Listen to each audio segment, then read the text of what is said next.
Topping today's news, Aviation Minister Cooper addresses security at the Lynden Pinley International Airport. An elderly woman loses her life in yet another traffic fatality. The Ministry of Agriculture providing $1.5 million in grants for food producers.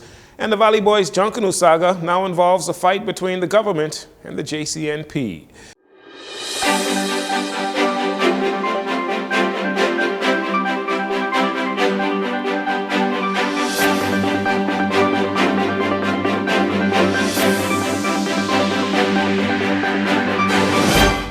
Good evening, Bahamas. I'm Jarino Saunders. This is your Jcn News. It's a pleasure to have you join us. On the sidelines of the Airport Authority graduation ceremony for aviation security officers and passenger screeners that was on Monday at Living Waters Kingdom Ministries, the Minister for Tourism, Investments and Aviation, Chester Cooper, was asked about the soundness of airport security in light of the recent U.S. indictment of 11 Bahamians along with 2 Colombians for allegedly smuggling tons of cocaine through the Lynden Pinley International Airport and into the United States since 2021.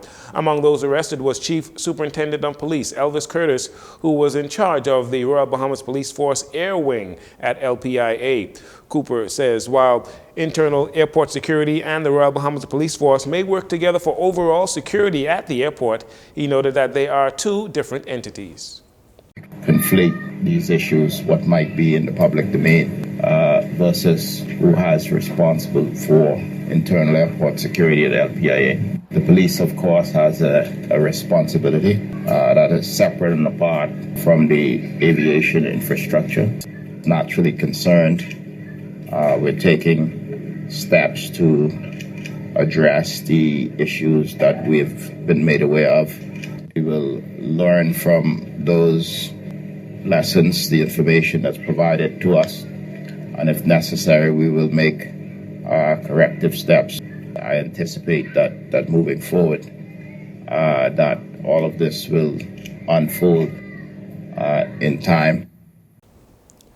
Meanwhile, Curtis, who has been fired from the police force, along with Royal Bahamas Defense Force Chief Petty Officer Darren Roker, who has also been fired, have both made their initial appearance in the U.S. Supreme Court following their arrests in Florida 2 weeks ago.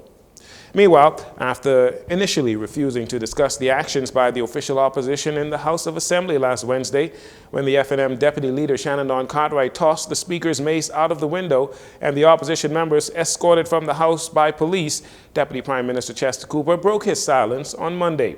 He described the incident as embarrassing for the country. They violated the mace, which is a symbol of authority, and quite frankly, they resisted the police. In my mind, these are not the activities of responsible leaders, people who desire to one day be Prime Minister or Deputy Prime Minister of the country. So it appeared that this crew of actors decided to put on a performance to try to really mimic a blockbuster movie of the past. Quite frankly, it's really embarrassing and disappointing. Speaker, let me be clear, is responsible for order in the House of Assembly. When the Speaker stands, it's understood that everyone should sit. These are persons who've served more than 5 years in Parliament. They know the rules, and they determined willfully that they would defy those rules. And I say shame on them.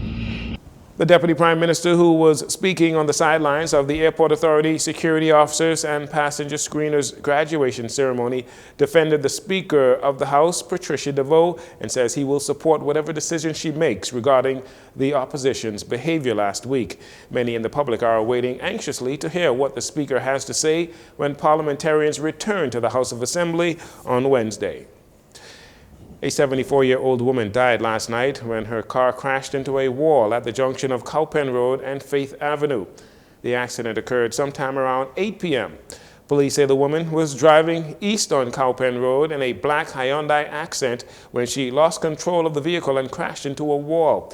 This follows the traffic fatality that took place on Friday at the junction of Robinson Road and Key West Street, where a motorcyclist succumbed to his injuries on Saturday. This now pushes the country the traffic fatality for the year to 63. 63 traffic fatalities this year. Last year there were 51. Motorists, you are asked to drive with care and full attention and to use your seat belts at all times. You are also advised not to use your cell phones while driving. The Ministry of Agriculture is aiming to enhance food productivity and efficiency for the future of the Bahamas. And to help local food producers, the ministry is implementing a sustainable food growth program. On Monday, Minister of Agriculture Jomo Campbell shed light on how the grants will work. The ministry is committing $1.5 million to assist food producers. Now, some of the applicants who will be rewarded in this grant have previously applied to the Small Business Development Center and were determined in some instances to be vulnerable. The ministry has identified 29 farmers and 33 fishers for this program. Minister Campbell also breaks down the percentages for the potential growth in certain foods, those that are being produced here in the Bahamas, as a result of this grant program. Our aim is to enhance productivity and efficiency and represents an immense promise for our future. We anticipate that in the long run, a 20 to 30% growth in crops and livestock and a 15 to 25% increase in our fisheries sector will occur. Additionally, with this grant, we expect to see a 15 to 25% increase in the production of peanuts and coconuts, resulting in a profitability growth of 10 to 15% for vendors in those various sectors. So you see, it is not merely a financial investment, but a commitment to fostering sustainable practices that will nourish our communities, bolster our economies, and protect our precious environment. Campbell said it is important for food vendors to embrace the opportunity and lead by example, demonstrating that food sustainability and profitability can go hand in hand.